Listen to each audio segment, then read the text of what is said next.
বিদায় ভেলা সাজানো হয়েছে। তো আমার যারা সহযাত্রী অলরেডি উঠে পড়েছে বিদায় ভেলায়, তো প্রত্যেক অনেক অনেক শুভকামনা আগামী দিনের জন্য। এর পাশাপাশি হোস্টেলে যারা বর্তমান আবাসিক রয়েছে এবং মেস কমিটি যারা এই উদ্যোগ নিয়ে আজকের এই এত সুন্দর অনুষ্ঠানের আয়োজন করেছে, তাদেরকে আমার আন্তরিক ধন্যবাদ এবং কৃতজ্ঞতা।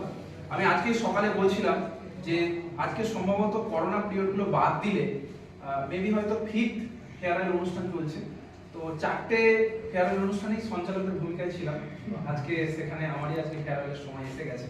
তো সকাল থেকেই সত্যি বলছি মানে একদমই মনটা খুবই ভারাক্রান্ত, যেভাবে তো বিদায় ঘন্টা বেজে গেছে, চলে যেতে হবে, কিন্তু এটাই নিয়ম। তবে এটুকুই বলি, একসঙ্গে হোস্টেলে ঢুকেছিলাম, ভানুদা আছে এখানে, একসঙ্গে এন্ট্রি নিয়েছিলাম। সানিদা তো অলরেডি ছেড়ে দিয়েছে হোস্টেল, সেখানে নেই, আছে থাকতে পারলে ভালো লাগতো। তো এই হোস্টেলটাকে সর্বদা একটা পরিবারের মতন হিসেবে দেখেছি। একদম আমি নিউ বয়েজ হোস্টেলেও মেস কমিটি ছিলাম, আবার এই হোস্টেলেও মেস কমিটি হয়েছি।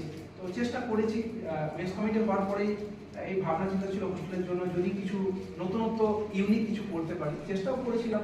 হয়তো সবটা পেরে উঠতে পারিনি। যারা বর্তমান মেস কমিটি হচ্ছে তাদের অনুরোধ করবো যদি আগামী দিনে এই হোস্টেলটা ইনোভেটিভ কিছু ভাবনা চিন্তা করা যায়। তবে এটাই বলি যে হোস্টেল আর মেস দুটোর মধ্যে কিন্তু একটা পার্থক্য রয়েছে। আমি জানি প্রত্যেকে এখানে ট্যালেন্টেড, প্রত্যেকেরই একটা কোয়ালিটি রয়েছে, সেটা নিয়েই তারা এখানে আসে। কিন্তু তার বাইরেও প্রত্যেকের কাছে আমার অনুরোধ থাকবে, যারা বর্তমান আবাসিক রয়েছে প্রত্যেকের মধ্যে যে এক্সট্রা অর্ডিনারি যে ক্যাপাসিটি রয়েছে সেইগুলোকে কাজে লাগিয়ে যদি হোস্টেলের কোনো ডেভেলপমেন্ট করা যায়, আমি খুব